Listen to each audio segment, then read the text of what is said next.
que existe uma intenção positiva de se ter fobia? Será? A resposta é sim. O cérebro humano, o seu cérebro, tudo que ele faz, tudo que você fala, a forma que você age, tem uma intenção positiva em tudo. Olha só, eu não estou dizendo em quase tudo, eu não estou dizendo em algumas coisas.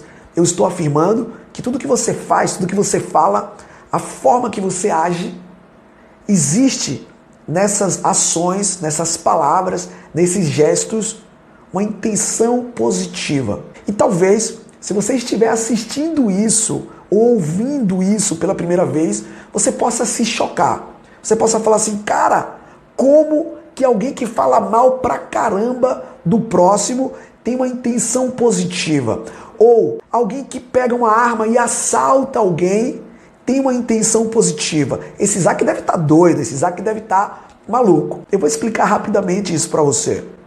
Quando eu falo que existe uma intenção positiva por trás de todos os atos, palavras e gestos, atitudes, eu estou dizendo que isso é positivo para quem pratica. Isso é positivo na configuração mental daquela pessoa que executa aquela ação. A pessoa, por exemplo, que fala muito mal do próximo, o João falando muito mal da Maria. O que existe de positivo para o João? O João, ele pode estar descarregando, ele pode estar se desabafando. E para o mindset, para o modelo de mundo, o modelo mental de João, se desabafar é positivo. Ou o João, ele pode estar configurado para entender que, falando mal da Maria, ele está alertando as pessoas que ouvem ele falando mal da Maria. E ele está ali num papel positivo de alertar.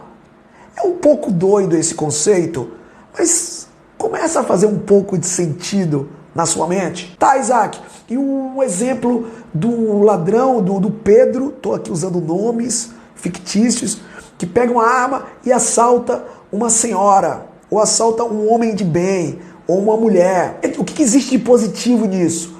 Para o Pedro, ele está fazendo justiça no mapa mental dele. É tanto que quando alguém assalta o próximo, a pessoa não fala, senhora de bem, senhor homem de bem, por favor, me passa a sua carteira. Não, ele começa a xingar aquela pessoa.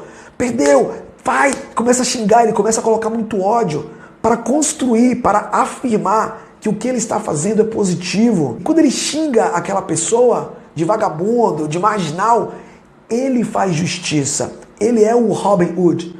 E eu não estou aqui para julgar nem o Pedro, nem o João, nem a Maria. Eu estou apenas trazendo consciência para você que tudo o que o seu cérebro faz, ele faz por uma intenção positiva. Então, respondendo a primeira pergunta que eu fiz, será que existe uma intenção positiva em se ter uma fobia? É lógico que sim.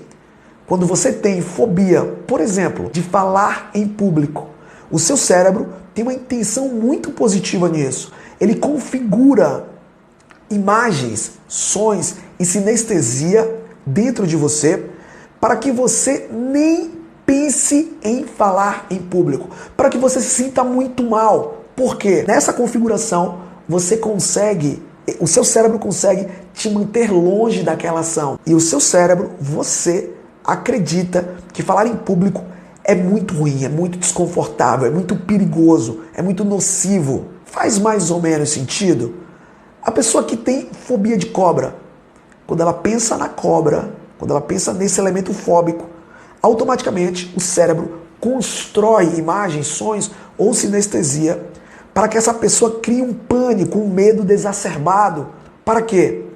Para que essa pessoa nem pense em se aproximar de uma cobra. E qual que é a intenção positiva de novo? Esse elemento fóbico, ele é nocivo. Esse elemento fóbico, ele é perigoso. Microfone é perigoso para quem tem fobia de falar em público, para quem tem fobia de falar para muitas pessoas em um auditório, em um palco. Faz sentido? Por que você está falando isso, Isaac? Porque para você se libertar de uma fobia, você precisa entender alguns conceitos mentais, alguns conceitos de reprogramação da mente. No primeiro vídeo eu falei sobre o que era uma fobia e como que ela era instalada. Nesse vídeo, eu estou ensinando a você a tomar consciência do que é positivo em se ter a fobia.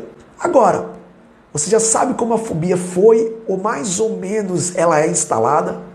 Através de algo que você viu, ouviu ou sentiu relacionado àquele elemento fóbico. Você não precisa se lembrar disso. Muitas pessoas me falam assim: Isaac, eu tenho fobia de falar em público, mas eu não lembro se eu fui criticado, se eu fui vaiado, ou se alguém me deu um feedback negativo sobre falar em público. Você não precisa lembrar. Você pode ter visto um coleguinha naquela experiência e a sua mente, para te proteger, começou a associar aquele coleguinha como sendo você. Algo mais ou menos assim: se aconteceu com ele, vai acontecer com nós, vai acontecer com a gente. Entende mais ou menos o que eu estou falando?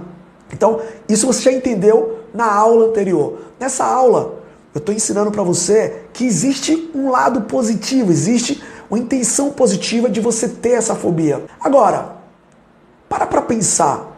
Se você tem fobia de algo, falar em público, cobra, barata, rato, qualquer coisa, eu vou usar como exemplo o falar em público. E outras pessoas não têm essa fobia e falam muito bem, e algumas até se sentem extremamente à vontade falando em público. Será que o ato, a ação de falar em público é realmente tão perigoso assim?